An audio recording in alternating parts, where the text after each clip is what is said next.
of the stuff he's done that led him to Red Call, about his belief system, which is unity, which is Christian Science, metaphysical, and also a little bit about his life and how things are going and what else he's got planned in the future. So, as I say, it's very exciting to interview someone who's multi-talented and also films and edits. And so welcome to Lovely to be with you, Lauren. I'm honored to be part of your interview series. Oh, thank you, Steve. As I already said in the introduction, you've always been so supportive of everything that I've done. You came on as a patron for Moving On Theatre, and I got the song in Red Call, which I introduced as that was basically probably the last thing that you managed to do before all of this madness down and stuff. So, where are you at the moment? Are you at home or are you at... I'm at home. I'm just going to close the door because it might be a bit noisy. Hang on just a second. Okay. Of course, you don't have to be going out often. Okay. So, yes, I'm at home at the moment, yeah. You're at home at the moment, okay. Because I also introduced you as a Unity advisor, Unity prayer line that you basically, so this is part of your belief system, Myrtle Fillmore, Christian Science. But let's go back a bit. Let's go back to the beginning. So where were you born? Do you want to tell us a little bit about your childhood? Okay. So what were your influences that led you to becoming the artist that you are? You'd like to tell us a little bit? Well, I was born in Wales. I was born in South Wales, just in a little place called Gwala de Garth, which is a Welsh name. It means the top of the bottom of the Garth. So it was a little village on the side of a mountain, just where the Welsh valleys begin, where the mining valleys begin north of Cardiff. So my childhood was sort of part in the country and part in the town. And we had a lovely woodland behind our house, so it was very rural in that way. And I used to go up into the woods to play and so on. That's where my sort of imaginative landscape emerged, really. But then we were close to Cardiff, close to a big city, so there was that aspect to life as well. One of three brothers. I was quite anxious as a child, Lauren. I mean, I had my ups and my downs, and writing and the imagination, maybe like you actually, was a kind of source of finding strength when the world was getting a little bit too much. So sorry, Steve, go on. Sorry to stop you there. That's all right. Keep you focused on the question. So, how old were you when you wrote your first piece of work? Oh, well, I started writing as a teenager. In terms of film, if you're thinking of the film work, which was really where I began properly, that was quite a little later, actually. I went to film school at about 30. I'd done other things in the meantime. I'd done community activities, done street theatre, actually. I did a bit of street theatre in the 70s. But I went to film school, so it was really in my early 30s that I began to write for film and to direct film, because I directed in the early days. Okay, so what was your first piece of work? The very first was a student piece, which won some awards. It was well received. The first proper piece of work, in a way, was the biggest thing I ever did. I started, like Orson Welles said, because Orson Welles made Citizen Kane. He said, when he was a young man of 25, he said, I started at the top and I've been working my way down ever since. And that a little bit describes me, because my first thing was probably the biggest thing I did, which was the Tony Hopkins thing, which was a BBC One film, but it was feature-length film. So that was in 1989. And interestingly, yesterday, I got this great big check from my agent, royalties for Heartland. 30 years later, I've forgotten all about it, and I get a check. So it's still got an audience. I mean, it's on YouTube, and it has about 300,000, I think, something like that, views on YouTube. Anyway. Okay, so this was Heartland. Yes. Tell us a little bit about It was a story. It was about it was based on my background in Wales. It was about a farmer in a remote part of Wales who is finding life very difficult, and some government inspectors come to look at his property, and he kidnaps them. Because he wants people to understand what he's going through, and he feels that the government doesn't understand him. And so he keeps these two government officials in a barn, like a kind of terrorist act, really. Although he never is cruel to them, but he just wants them to understand him. He wants them to know what he's going through, and eventually just lets them go. So it's about a man, a family man, a Welshman, in a crisis in his life, who just wants to tell the world what he's going through. Okay. So, and that's the Hopkins how character. much of that is you? Well, I certainly the idea of roots, of Welsh roots, and of then a kind of alien world that kind of threatens your roots. That's something that I grew up with.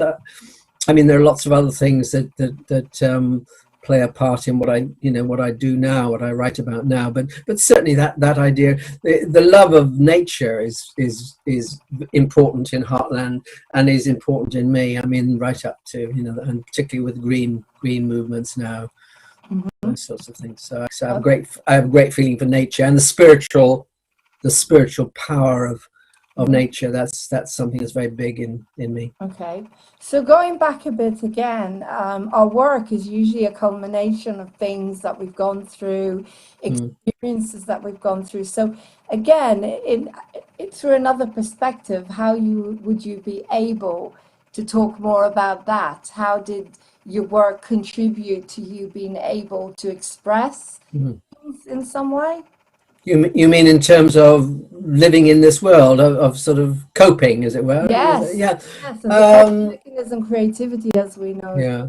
I mean, I think one of the big things that's always been there in my work is the difficulty of people of being unable to communicate the deepest things that you feel.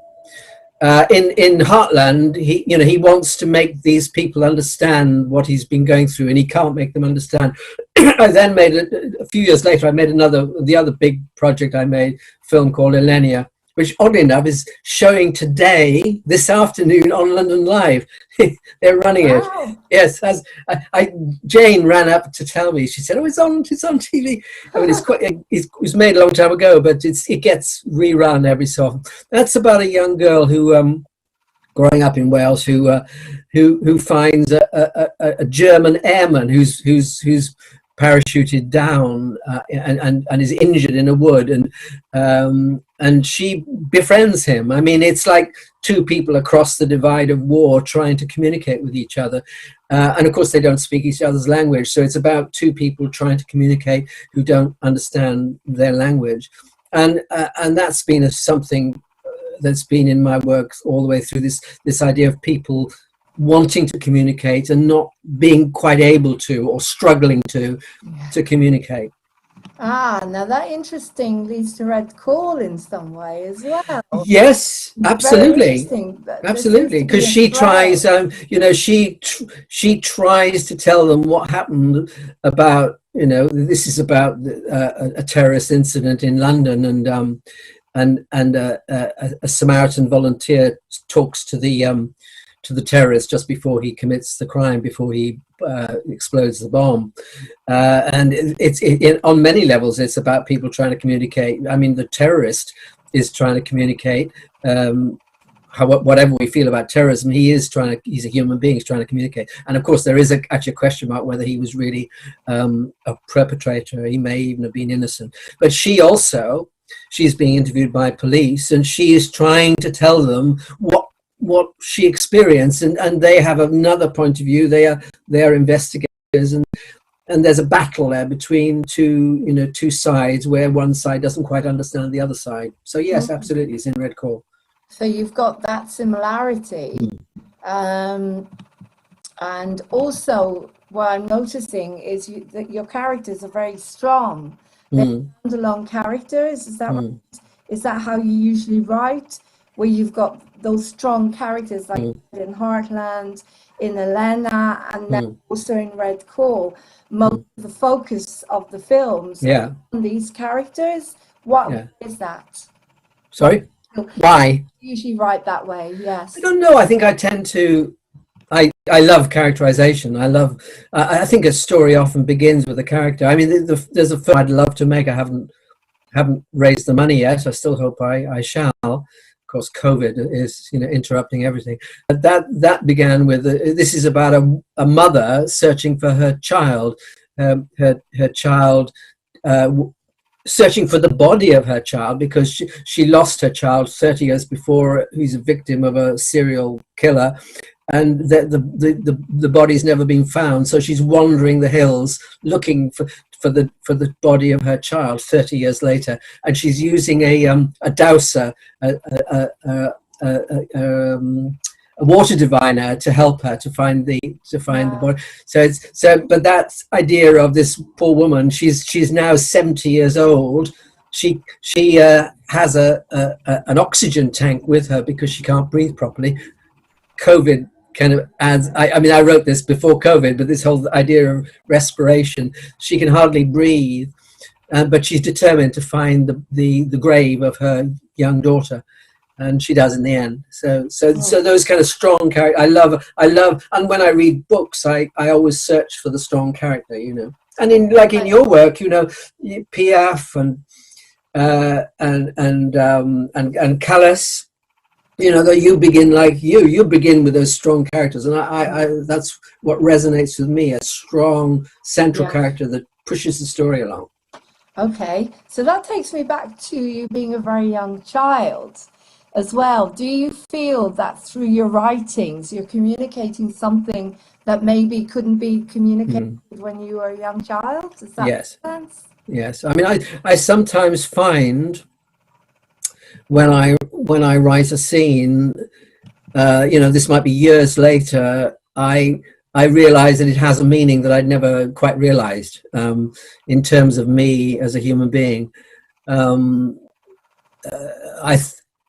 A lot of my films, my work is in the countryside. The Heartland is in the countryside. Elenia is in a woodland. Of course, I grew up next to a wood, and this new one, I mean, this is on a mountainside or in a mountain range. And so those times when I was a child and maybe I couldn't cope, and I used to run up into the wood to sort of find solace in the woodland, in nature, those sort of things remain very much there. And as I say, sometimes I'll write it and not realize at the time, only realize much later that there is a connection that I didn't quite realize. It's unconscious. In other words, it coming from my unconscious. From your subconscious. Yeah. So I'm going to go even deeper than that. Because obviously I've seen Red Call. I must watch the others, but from what I could see, that character was quite alone, and again, did you feel that in your childhood maybe there was no one to turn to, that you didn't have that support system where you could actually explain how you're feeling or get your feelings out in some way? And that's why your characters, because like you said, when we write, we put everything into our characters that must be coming from the subconscious as well. So again, I'm kind of exploring a little bit from what I know about the lead character in Red Call. It felt like she was very alone, searching, and she didn't have that support. She had everyone was kind of battling against her most of the time. And this huge need to be heard, this huge need to communicate. So were you shy? Yes, I was quite self-conscious. I was quite nervous as a child. School was quite difficult for me when I was a child, and I mean, in terms of family, my father had suffered from very serious depression all his life. I mean, serious depression. He had multiple shock therapy over a number of years. And he was a very quiet man, and I think that that sort of quietness, that his inability to talk about what was happening to him, and it was not just us. I mean, you can imagine a father doesn't necessarily want to share with his children what he's feeling like in those situations. But I don't think he shared it with anyone. I think he kept it completely, because he was a very quiet man, literally very quiet. Didn't talk very much. I think that sort of atmosphere in my childhood had an impact. Yeah, although my mother was very vocal, but then there are two sides to me, because I talk a lot. Doesn't take a lot to get me talking, but on the other hand, I'm fascinated by characters that can't talk. Okay, so it's really interesting as well. So how, again, as a writer, have you used any of your family or characters that you grew up with in any of your films or any of your writings at all? Well, I haven't just made films. I've published 2 novels, not small publishers. I mean, they're not sort of in Waterstones, sadly, but they were published a few years ago. And one of the novels was based on a family, not so much with my own personal family, but with my cousin, and that's a very tragic story actually, because it's a story of a suicide. So yes, I have done. I mean, I'm not really a sort of directly autobiographical writer. I tend to sort of find, and I think when you're in the film business as well, you're always looking for a kind of, like a thriller or something that has an accessible surface, and then you can put your obsessions within it. So, for example, with this film that I'm hoping to do, it's called Ordinary Time, about the mother and the child. I mean, what really interests me is a kind of mythic thing of this kind of mother searching for a child in the middle of nowhere.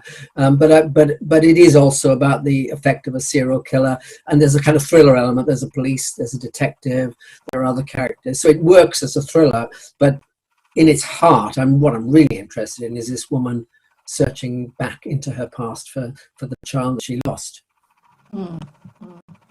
Interesting. Is it a little bit maybe you searching for your own inner child? Maybe.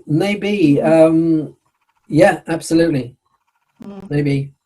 But it must have been very, very difficult to grow up with a father that was so depressed, as you say. I mean, how did that affect the dynamics in the family for you? Oh, it was I mean, it was a whole period many years ago. Actually, it's not so much now. When I was very preoccupied by that period, when I, like in dreams, in terms of dreams, I'd been dreaming constantly of those years when I was living at home.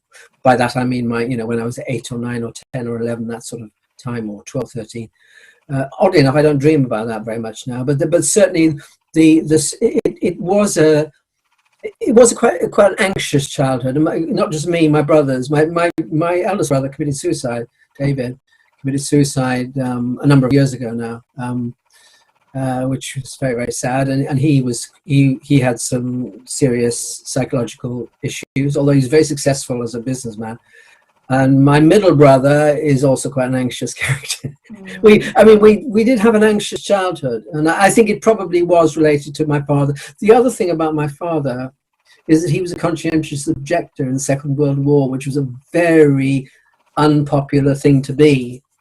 And he was ridiculed at the time for being a coward and so on. I mean, he didn't do it because he was a coward. He just did it because he was psychologically incapable of fighting in the war. But they did take him to court. So I think that had cast a shadow. I mean, that was never talked about when I was growing up, but that's another aspect, a kind of sort of rather melancholic to growing up. What happy memories have you got? Oh, I've got loads. Yeah, I mean, I don't want to give the impression that I've got. That was the thing about childhood. It was a kind of melancholy, but then there were shafts of great happiness in nature. I mean, it was really the walking up to the mountain, going to the seaside, to Wales. And my father said to me once, he loved going to West Wales to bathe. He was a great swimmer, and he said the only time he lost his depression was when he was swimming. When he would dive into the water, the depression completely lifted as he was swimming. But then when he came back on the beach, the depression kind of came on him again. So, but yeah, so I mean, I've got lots of very fond memories, memories of other family members. I mean, it's quite an extended family in Wales, so I have memories of seeing my aunties and some lovely memories. And I'd love to go back and live in Wales. I mean, I don't. My brother is much more sort of wants to push the past away from him, but I'm different. I want to sort of encounter it really. So, okay, so you're moving on. You're very impressionable, obviously, because you've been through so much already, which has affected you. I have to ask you this question because I know a lot of people are going to ask because you were involved in the film world. And nowadays, as we happening with the world and what's, you know, people are discovering things that are not so nice that go on in the film world. You know what I'm talking about. I don't need to Yeah. go into it too deeply. How did you stay sane and keep away? Or did you get involved in, I mean, the addictions like maybe drinking or I was into that in some way? I mean, I did have a drink problem, and I've been sober for a number of years. So that, and certainly in the 1980s, when I was struggling to, I mean, Hotland was 1989. So through the 80s, I was sort of struggling to get my first big project off the ground, and those were my drinking years when I was drinking far too much, and then I you know, got some help and got into recovery and haven't drunk for 30 years. So certainly that. As far as other things about the film business, I mean, the film, I remember a lot of my work has been writing.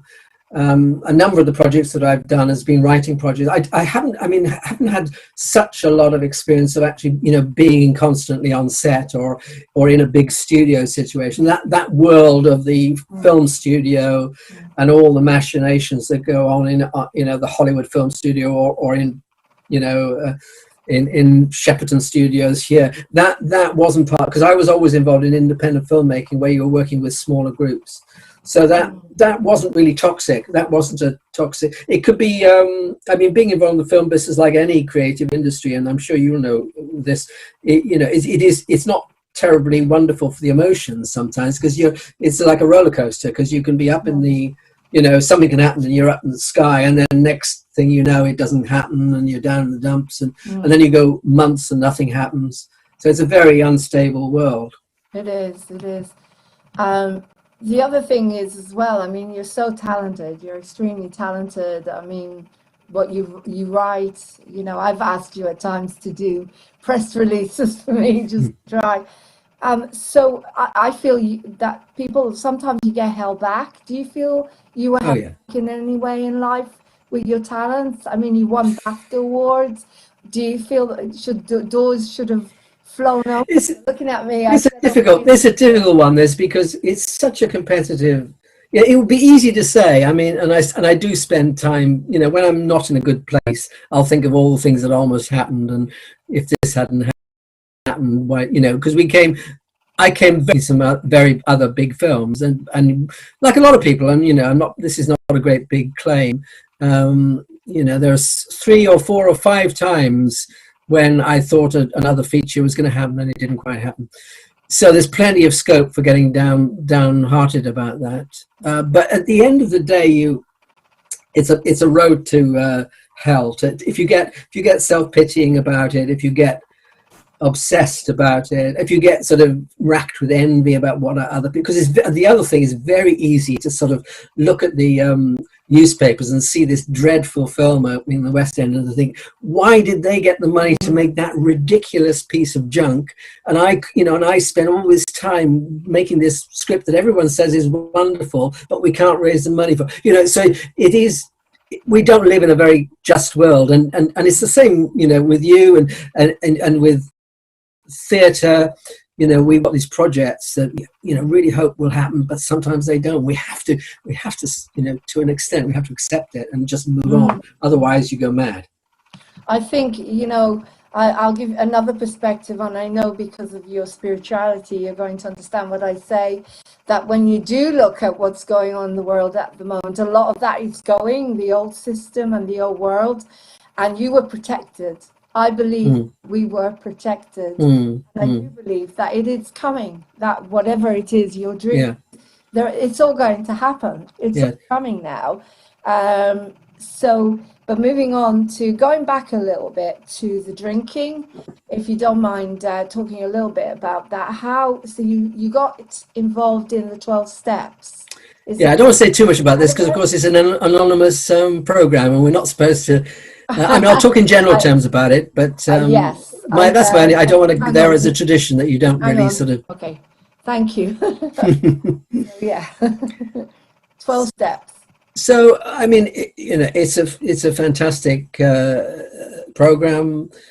Well, it has. I mean, it's changed my life. I shouldn't hide that fact. It's been a huge influence on me. I mean,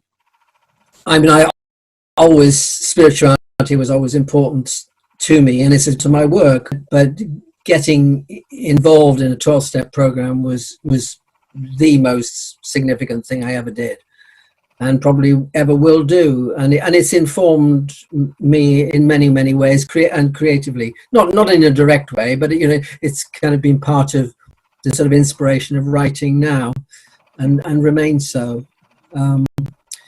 I mean, it's quite interesting actually at the moment because, as you probably know, a lot of these 12-step groups have gone online because they can't meet in rooms. But it's absolutely, you were talking about, we're living in new, possibly fascinatingly different, resurgent elements in our time. And one of them, I think, is what internet 12-step groups can do, because it has provided an enormous new opportunity for people to reach out to each other through Zoom, through what we're doing now.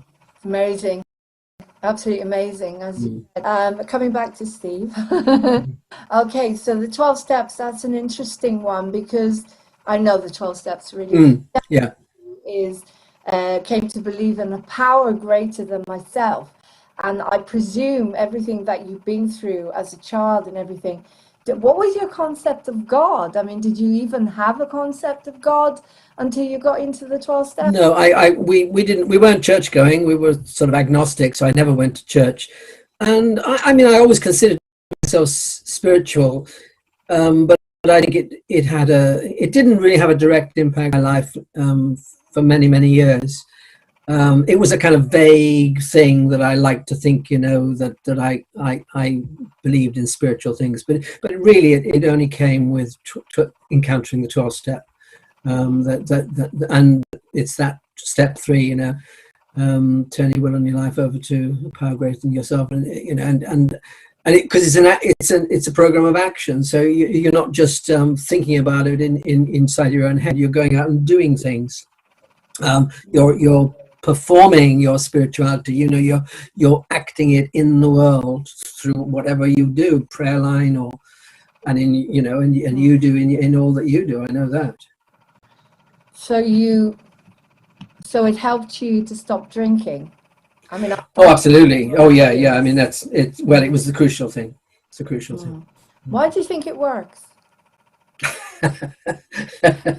That's the $1 million question. I don't think anyone quite knows, because I think it is a mystery, and I believe in mystery, and I believe that you can say a lot about how it works. I mean, the 12 steps is an amazing way of looking at your life and analyzing your past and trying to make amends for things that happened in your past. But when all is said and done, it's a lot more than that, and it is the intangible thing.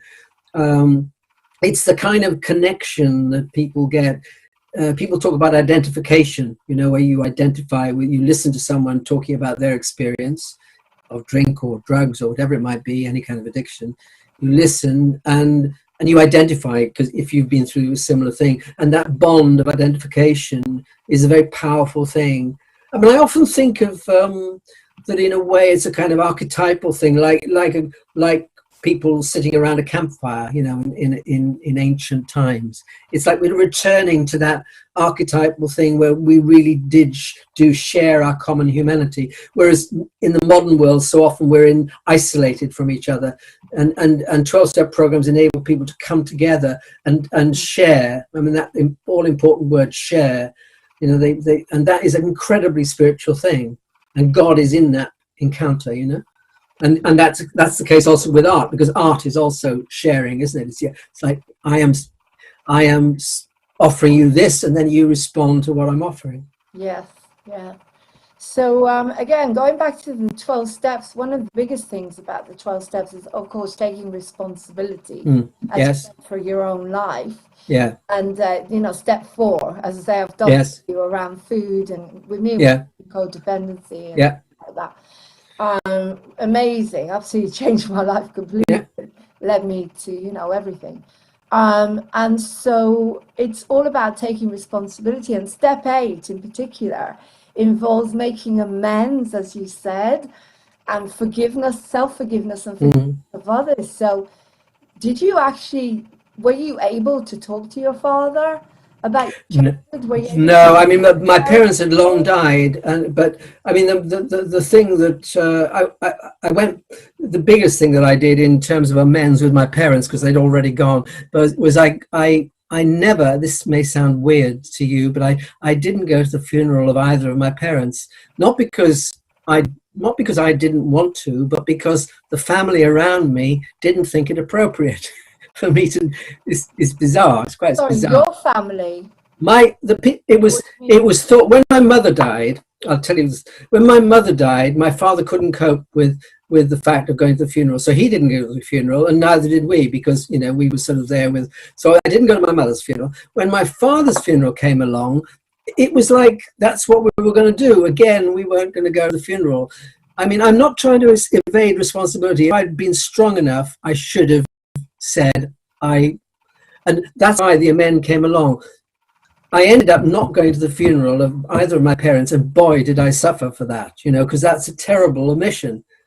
Not because it's wrong, but because emotionally it makes no sense. You're not encountering the death of your own parents. You're not. Okay, can you explain that?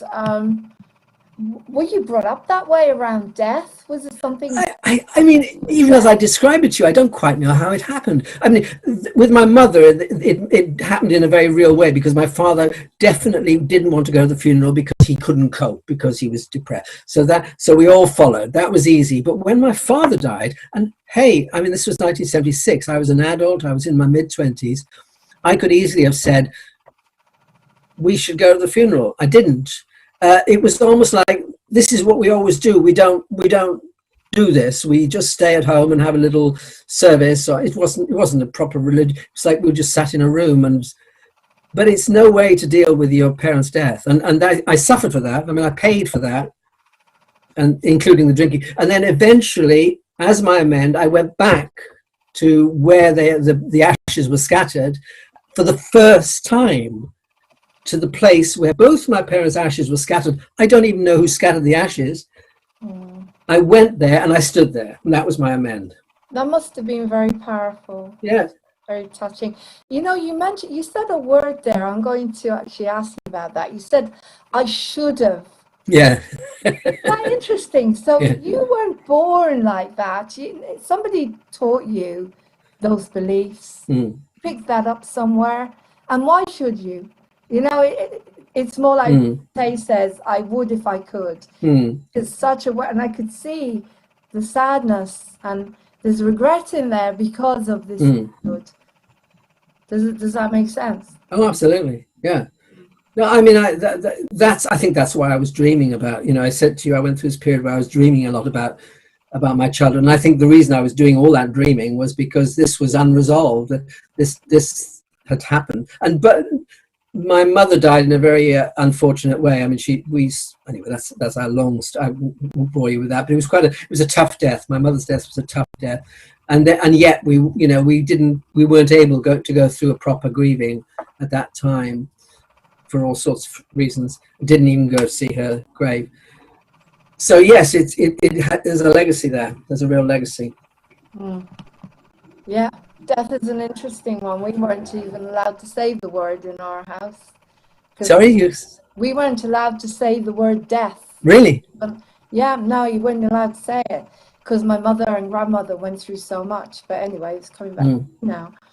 So basically, we are the product of all these identities, and we talk about this when we talk about borderline, this Mm. condition. Yes, yes. And so did you go through mental health issues, would you say? I had anxiety, You said and anxiety. I still take tablets for well, I take antidepressants.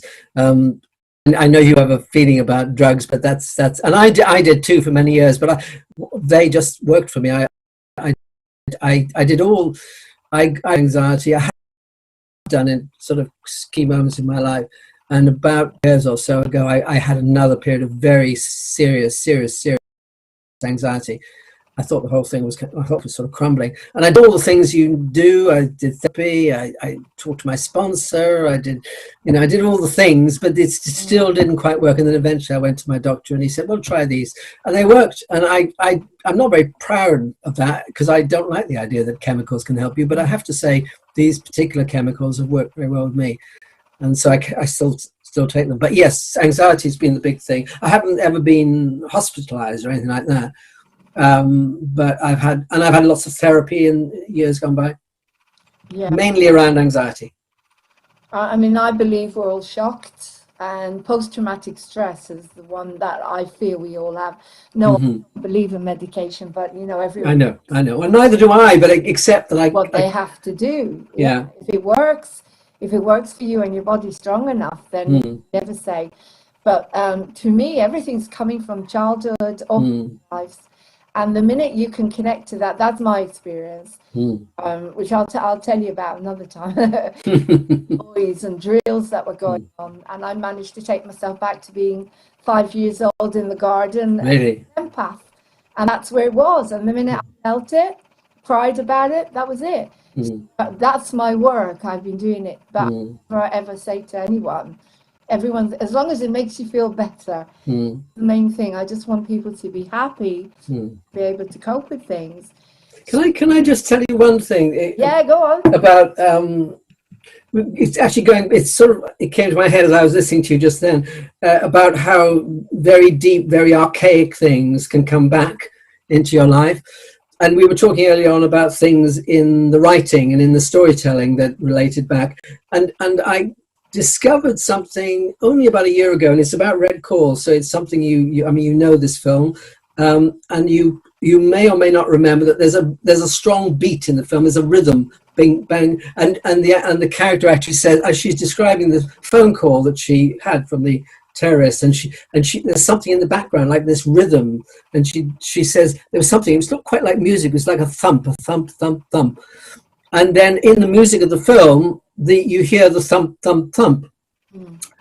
And it was only about a year after I'd finished the whole project that I realized that thump, thump, thump was the actual. I had this terror when I was very young. I had a sort of nameless fear that I could never pin down, but it was all to do with a beat, a thump, thump, thump. And when I did do some therapy around it, and through a little bit of regression work, I was born in a car. I yeah, I was born in a car because they got my mum to the hospital. They didn't have time to get her out of the car, so I was actually born in a car. So I was actually brought out of my mother's body in a car, and I think it's quite likely that I had a problem breathing coming out into this kind of. Cars were very small in those days. Austin 7, they're tiny little things. So you can imagine my mum must have been sort of contorted, and this child was coming out because the thing, and the therapist, you know, I worked through it with regression work, and trying to breathe, my heart trying to beat, trying to breathe. So even in this film, you know, or How interesting. 70 years later. How interesting. You Yeah, see, yeah, but the thing is, the 70, I didn't realize you were 70. yeah. You don't look it. um, the thing is, I've gone back to the womb. That's how Mm, I lost my brother. Really? Baby knows everything. The baby remembers everything, Mm. everything. So that was in your subconscious, and somehow it came out through the film in some way. You were using your creativity, and it Mm. came through. That's absolutely Mm. incredible. Mm. So with everything that was going on with the anxiety and the drinking, this is before you recovered. It must have affected your life, your relationships, because you were married before. Is that right? Yeah, no, the first marriage was very tough, and that's when I did most of the drinking. So I mean, the 80s were my sort of dark years, really. Married to this person, we weren't, we got married under special license in a fortnight. We fell in love and we didn't know each other at all. We were smoking cannabis and drinking. I got married, and then I realized within about 6 months that it was not going to work. We were so different. And then, but we stayed together 11 years, during which time I was drinking and also struggling to get the film business going. So those were the dark times. And yes, I mean, to answer your question, yes, relationships, that was a very difficult relationship. Eventually left, and eventually got divorced, and now I'm happily married, as you well know. So it's a very different story now. But those were tough years. Mm. Of course, it's going to affect your relationships Mm. because you can only bring to the table what you know. Yes. You can only bring what you know. You can't move on until either someone helps you move on or you feel it and hear. Mm. So carrying on from the 12 steps, so you've moved on from that. And how did you get involved with Unity? Well, it was quite curious. I took on a little bit of clerical work. Because the film business is a very unstable thing, and unless you're unless you're a member of a very small club of say 50 people who can really earn a lot of money and never have to worry about money. Most people in the film business, in the creative industries, you go through times when you're not working. And for a lot of my life, I've done teaching work, film teaching work. But then I decided I didn't want to do that anymore, and so I left. I just decided this is all too much. So I left, and I didn't have much income at that point. And Jane, my wife, was working for Unity, and she said, "Oh, there's a job going, licking stamps at Unity." And I thought, well, why not? Why not? And it was really interesting because I started work there licking stamps, and I really enjoyed licking stamps because it's lovely to do something without any responsibility. It's really nice, and the people were really lovely. And then I started bringing my own, as you know, I started bringing my own media skills into Unity.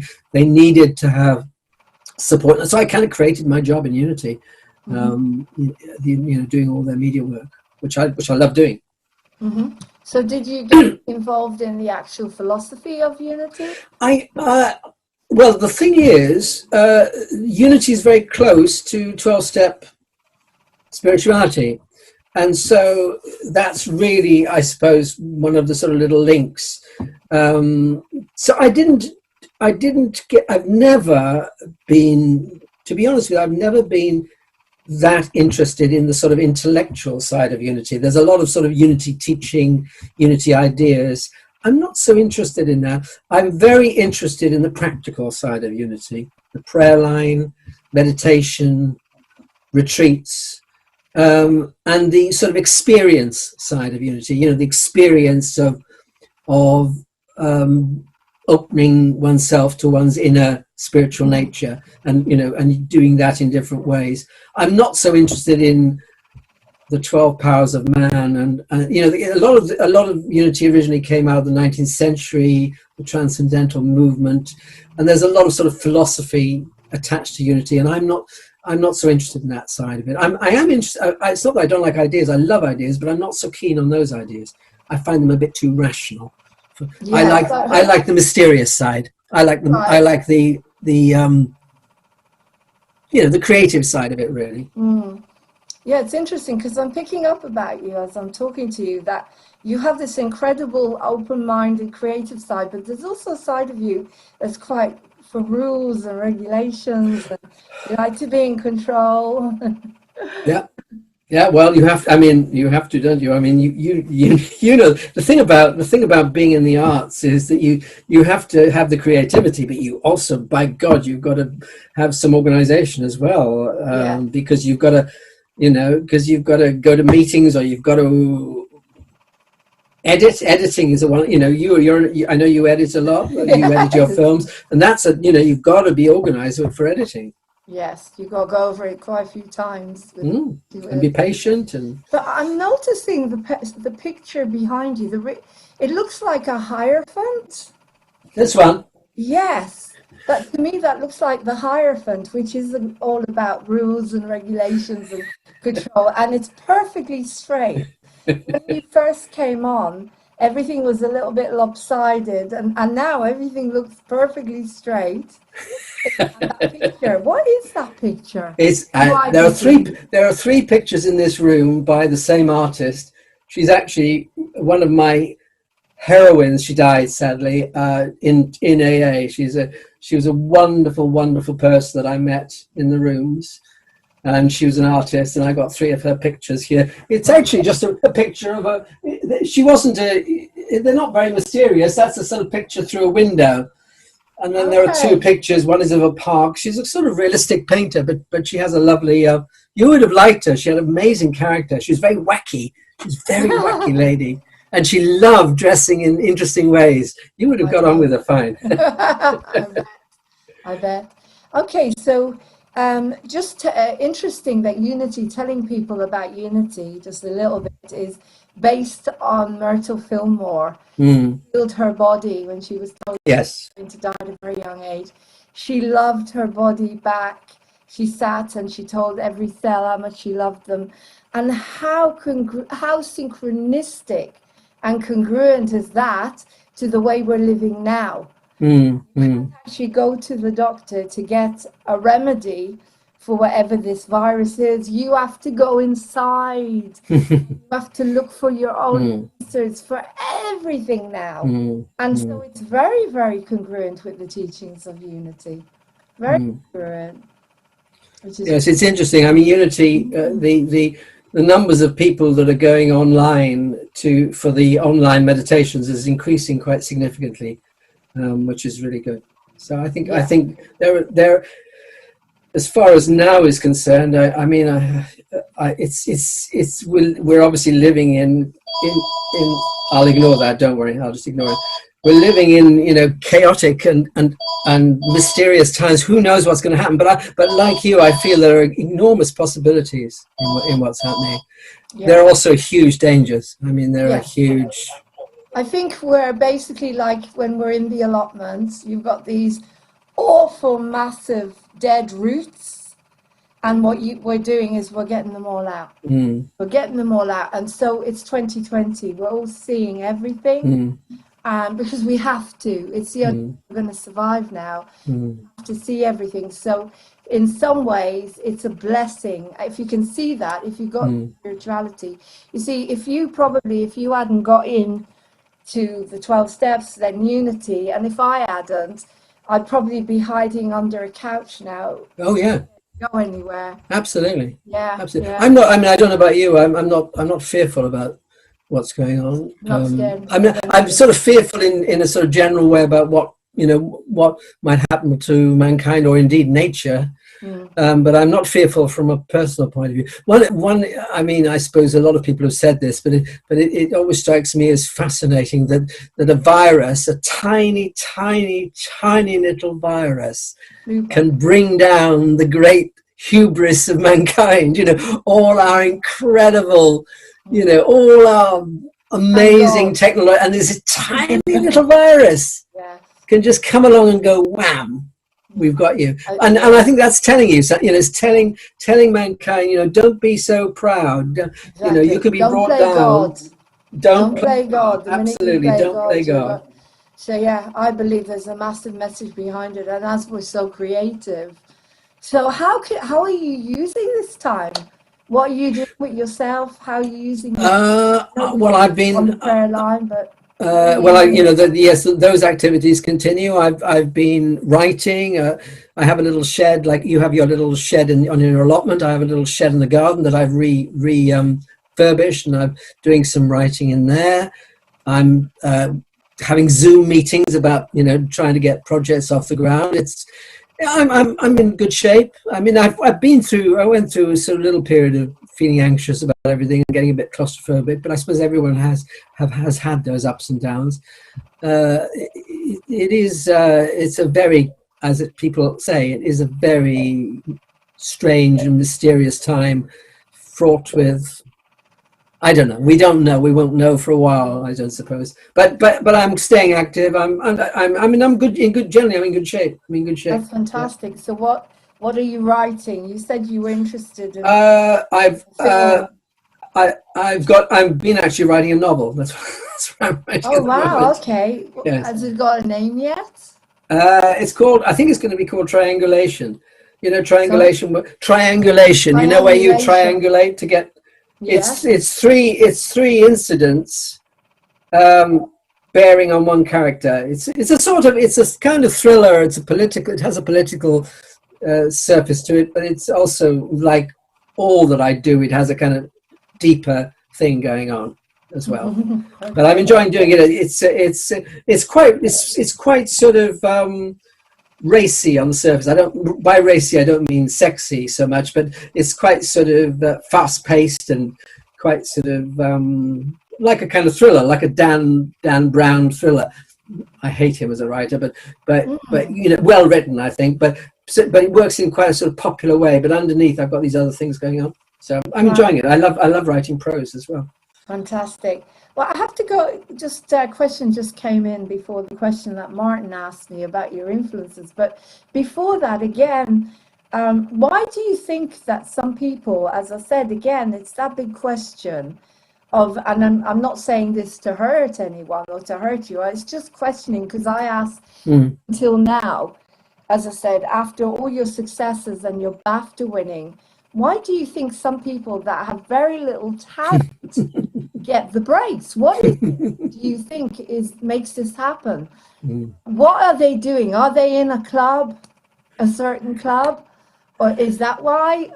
Or what do you personally think, Steve?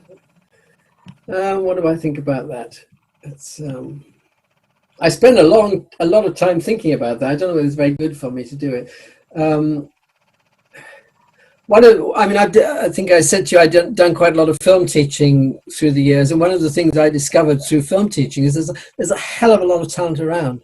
There are a lot of talented people, and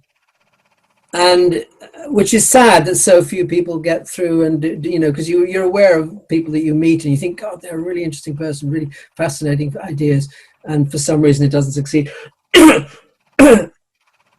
I don't really know, apart from saying that, yes, luck plays a role, and the zeitgeist, of course, it's, the right sort of, the right kind of storytelling at the right time. I've sometimes felt that I'm a little old-fashioned in my storytelling. But, certainly now, I mean, I'm 70 anyway, so of course I'm old-fashioned because I'm getting old. But I mean, I did feel for a period when I was not quite getting, other projects that I was hoping for, that maybe I wasn't quite writing the sort of drama that people wanted to see. Because my dramas tend to be sort of mellow and about individuals. I mean, I don't do street drama. I don't do, gangs of people rushing around. And I love that drama. I'm not criticizing it. I absolutely love that. When it's well written, it's fantastic. So that kind of gritty, modern, multi-character, The Wire, that sort of rough and tough stuff. I've never been able to do that.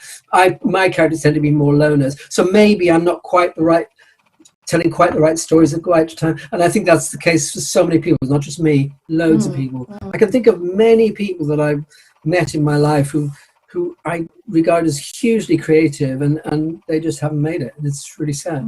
I mean, I've had success. I can't complain. I've had success. I've had awards. I've had prizes. I've had TV. I've had cinema. I've had novels, plays, you know, I've done a lot. So I can't complain. But and you That's do think of other wonderful. people who, you know, who really struggle and they're very creative. I think that the world has gone in a certain way, as we see, where people very base have created very base idols, um, that have appealed to something that wasn't in here Mm, as well. And now that's falling. All of that idol system is falling. And I think that what do you think would happen if bartering came in and money went? Do you think money went, do you mean? if money went and Yeah. bartering came in, I think 90% of this culture would be gone. And that amazing 10% of talent that you talk about, there, as you said, there's huge Mm, amounts of talent that I tap into, like with encounters. mm, God, if and when that ever happens, I've got stunning talent and they're mm, everywhere. But do you think that if they took away the money thing and it suddenly became about you rather than how much you get paid, it became more equal and more about sharing and spirituality and love? I believe 90% of the whole business has collapsed. I believe it already has. mm, And I do believe that in maybe not the near future, because we've got a lot of cleaning up to do, mm, there's going to be a place for every one of us. And that's mm. took back moving on TV. And I'm the happiest I've ever been. I haven't done anything, but you know, I got a bit of a lottery grant, but I'm the happiest I've ever been Fantastic. doing this. And Mm, as you say, you've got your creativity. And could it be that people that are so incredibly talented because of what they've been through in life, as well, they for some reason they weren't always given that business mind, mm, something that you have to learn or you have to bring on someone else that can do, because we're so excited about our work is everything, the mm, marketing and the creativity, mm, that we're not really, you know, that everything else is kind of like whatever, it'll just mm. happen. Do you understand where I'm coming from here? Yeah, yeah. I certainly think that in order to be successful as an artist in this world, you have to have the creativity. You have to have the steel, the little kind of bit of steel, organization, but also steel. If I am critical of myself sometimes, and I say, you know, if only I had this quality, I would have done better. It is the steel, because sometimes I see people, one or two people I know in the business, who've got a certain real strength, inner strength, and you can see how that has worked to their favor. There's a couple of filmmakers that I know, you know, who are very vulnerable people. They're very like you and I. They have been through a lot in their life. Very vulnerable, very sensitive, very creative. But there's a little bit of them that's absolutely tough, and and I think that impresses people. I think sometimes I'm a little bit too malleable. I don't know. That's but to respond to your point, I think so. I think we all need to have these different qualities, and it's just sad to see some people. I always remember there was a student I was teaching many years ago who did this amazing film of which was she got these. You'd have loved this film. She got all these actors to go into animal costumes, and they played out a sort of animal drama in a woodland. So there's all these people wandering around, and it was absolutely mesmerizing. I loved it. It was a 10-minute film. I've never heard that she did anything else. You know, I think, oh, she had I bet such she had so much imagination. fun doing that. I bet she loved it. Oh yeah, she was a fascinating character, but I think she was probably a bit too wacky, you know. And you've got to have that steel. Or Anyway, you've got to be, well, a lot of people have been used as puppets. That's how yes, the system has been. And as I say, I'm sure that a lot of that is falling, because empires always fall, and so this yes. one is. Now, Martin wanted to ask you, what were your influences? Did you have any influences at In all? terms of film, Your writing, your filming, your filmmaking, your writing, anything at all? Well, when I was a film student, there's a filmmaker called Tarkovsky. Do you know Tarkovsky's films? Sounds Russian familiar. filmmaker. He made a film called Solaris. That's the most well-known one he Sounds made. familiar. The And name sounds he made other films. I mean, he was a great influence on me. He's an amazing filmmaker. Not a lot of people know about him in the West. He's an extraordinary filmmaker. I was influenced by those great filmmakers of the 70s, Scorsese, Coppola. Those are sort of, and then there are the French filmmakers, Renoir, and so there were a lot of filmmakers around in the 70s that I loved. Yeah, I mean there was a whole kind of filmmaking that was going on in the 70s and 80s that resonated for me. Okay.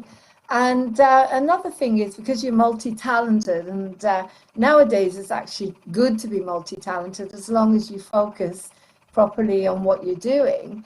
You know, a lot of us are multi-creative. Mm-hmm. What do you love the most? Writing, filmmaking, directing? What's your favorite? That's a really interesting question. I mean, the thing I've done most in my life, and I suppose my first love, is writing.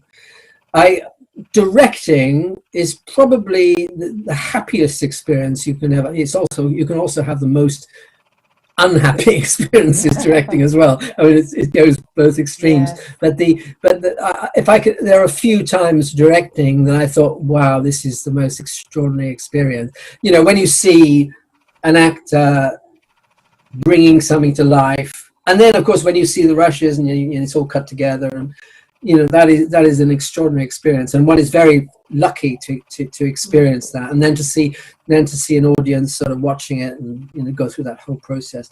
But writing is the thing that I do most naturally, and I'll do compulsively. I'll always write, you know. So you don't need to plan, you just get in there and do it.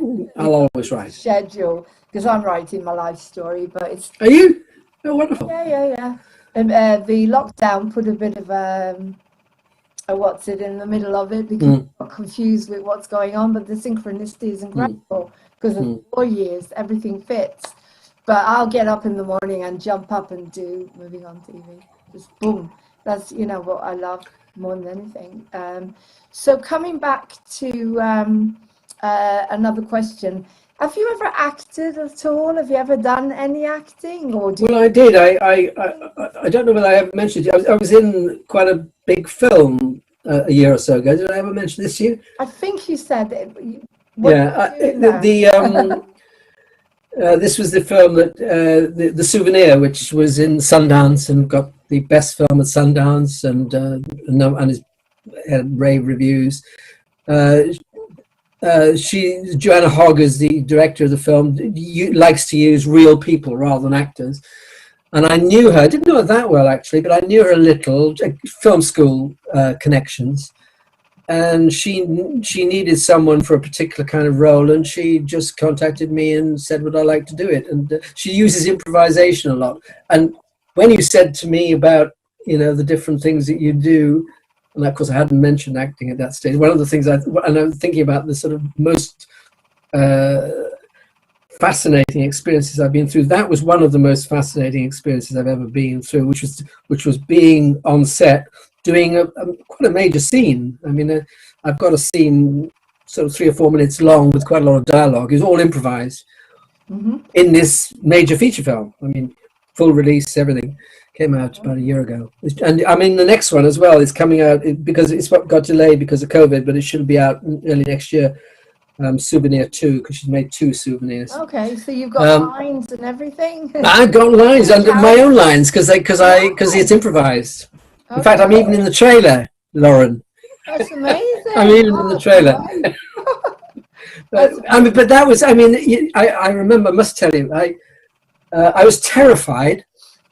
Not the first time I wasn't terrified, because it was just like, you know, I'd never done this before and it was all new, and I was just kind of like a little child, I suppose. The second time I went up, I was absolute bag of nerves. I thought I was going to have a heart attack in the hotel the night before. I thought, I'm going to have a heart attack. I was so fearful. And then the fear all sort of drained away when we got close. But they were miking us up. You know, they put these radio mics on you, and this incredible activity around you. You know, this great big crew, huge crew, everyone doing their job. You know, all these top professionals doing their job, and it was such an extraordinary. And of course, I've been involved in filmmaking from the other side, but when you're actually acting in it, and people bring you coffee, and but it's so extraordinary. And then of course, you know, they shout action, and you go, and wham. Wow. And then you go into a dream. I mean, I'm sure it's the same with you when, you know, when the curtains go up, and then you don't really remember too much after that until the curtain goes down again. You think, wow, I did all that. The anxiety before I go on stage, absolutely bursting to go to bursting. And the minute you go on, the mind takes over. It's amazing, isn't it? As long as I don't drink too much.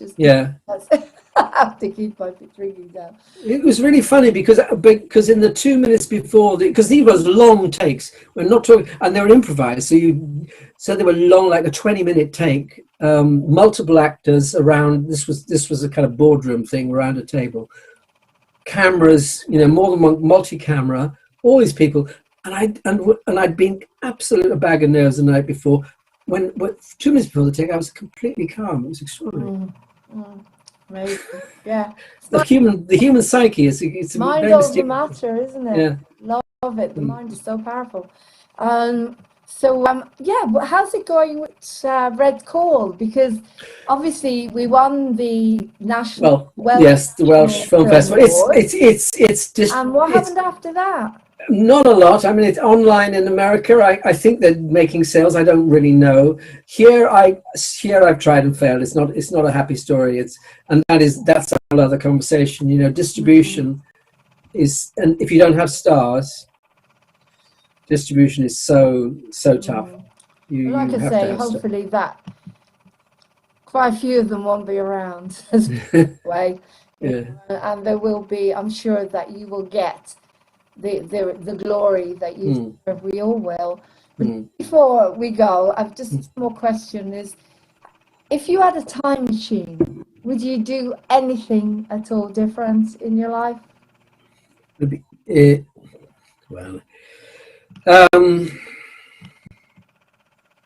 don't think so, really. I mean, I don't think so. There are lots of you know, you'll always worry about could you have done that, and when one became very near to making a film, what would have happened if I'd made that film.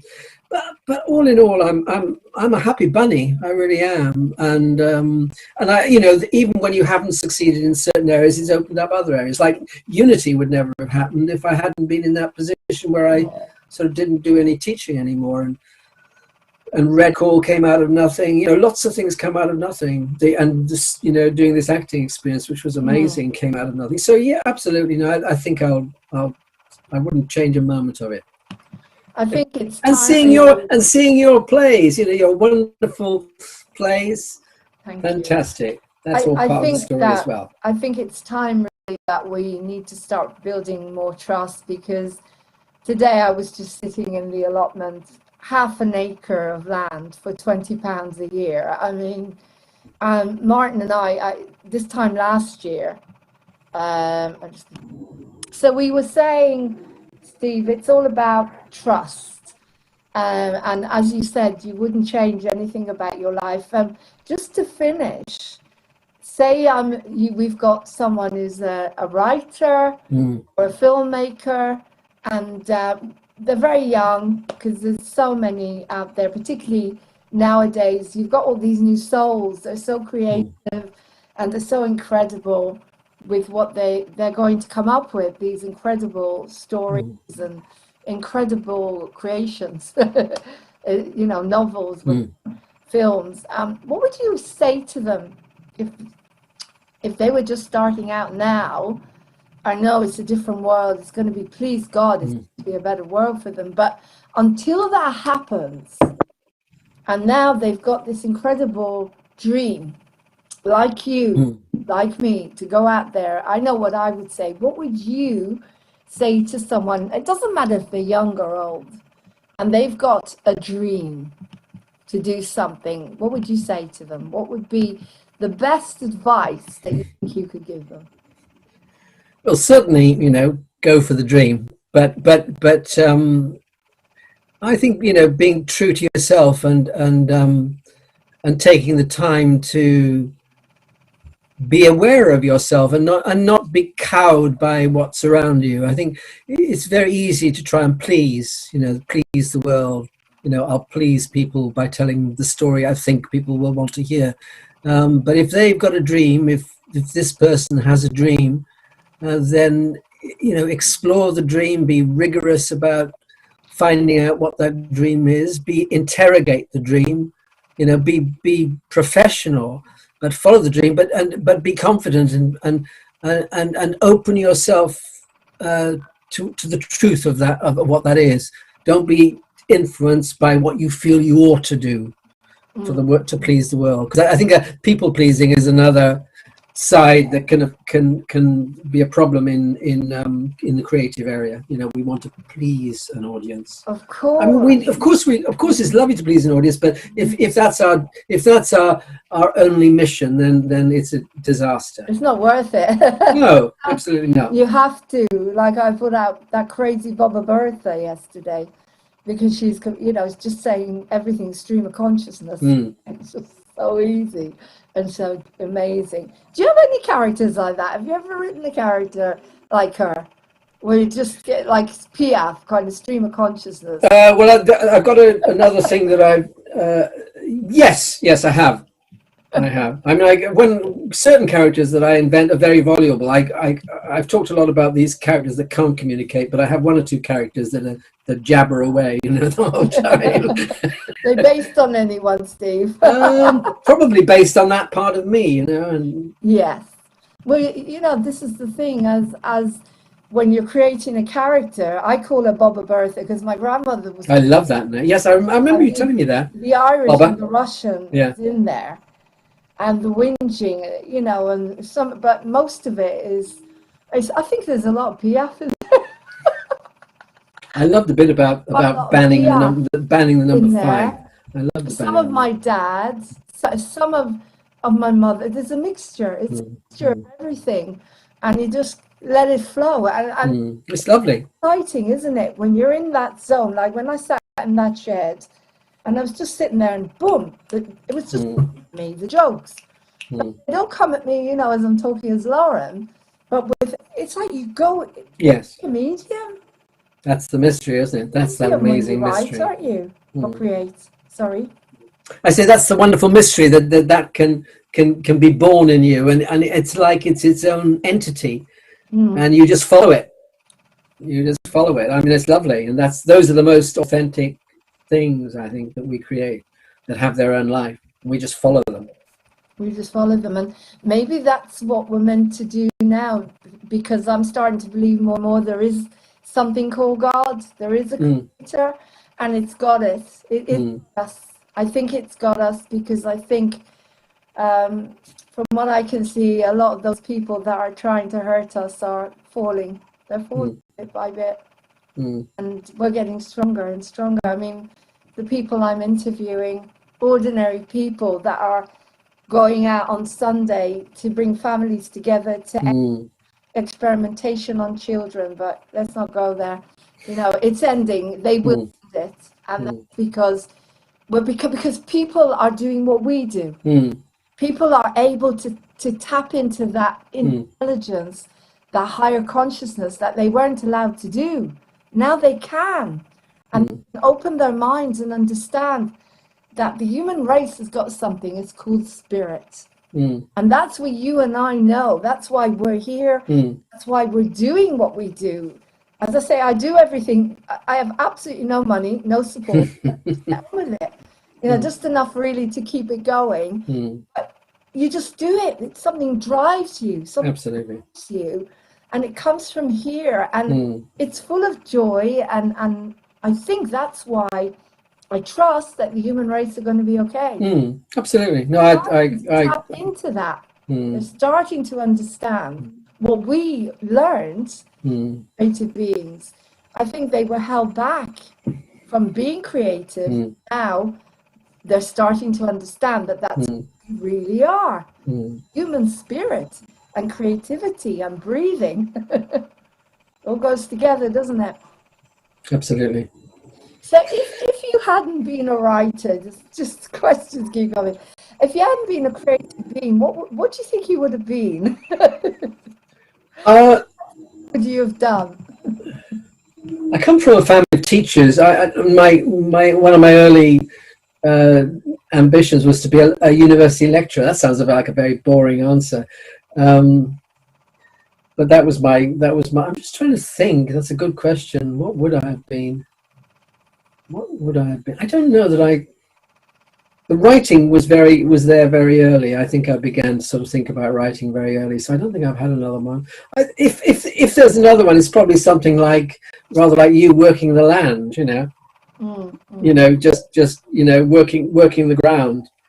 My father was a great gardener, and I have to say I'm not a good gardener. But I think if there's another life that I could have lived, completely separate from this one, being on the land and working the land, because I just have to walk out into an open space to feel the earth around me, and I absolutely love that. Happy. I'm going to tell you a secret. I don't know anything about gardening at all. I'm doing it like the 12 steps, one step at a time. So this is what you do. You clear the ground, you take all the roots out and the stones, you water it, you put a bit of fertilizer in. So one step at a time, that's it. And I'm going to make a program about that, so people. Sounds wonderful. You should do your own alternative gardening program. Yeah. You really should. Steve, it's been incredible talking to you. Fabulous. You. Okay. Yeah, thank you so much. You're welcome. I'm so grateful for your support. You've always been incredibly supportive for me. You've given me incredible reviews. I can see the talent, and we follow the talent. Thank you. All right then. You have a wonderful, wonderful rest of the evening. I think. Thank you. 6:30 now. I just heard pouring with rain out there, so the plants are going to be happy. Okay then, Lauren. So you take care. Lots of love, and love to Jane. Take care. Okay. Lots of love. Bye. Bye-bye. A flower in bloom. She's all around. She lights up the room.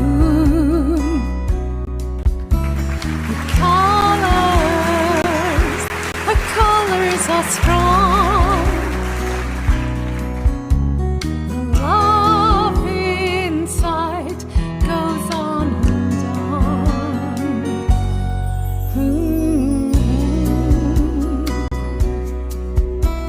A flower so bright,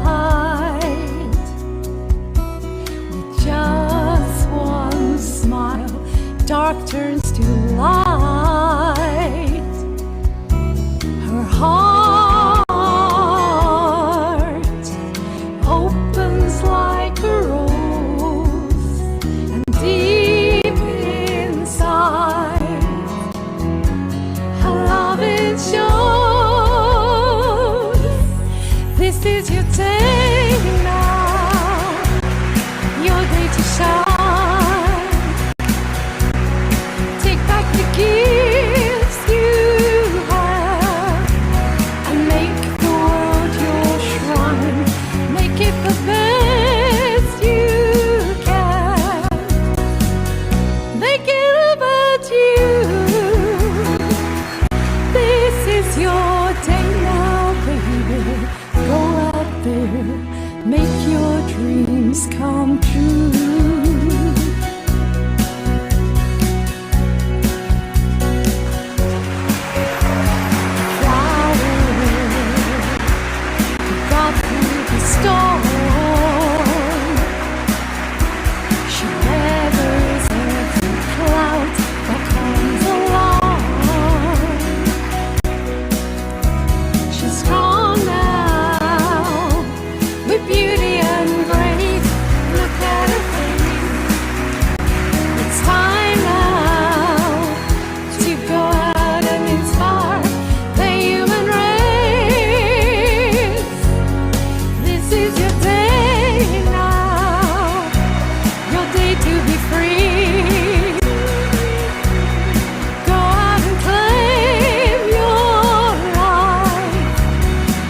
is your time to live.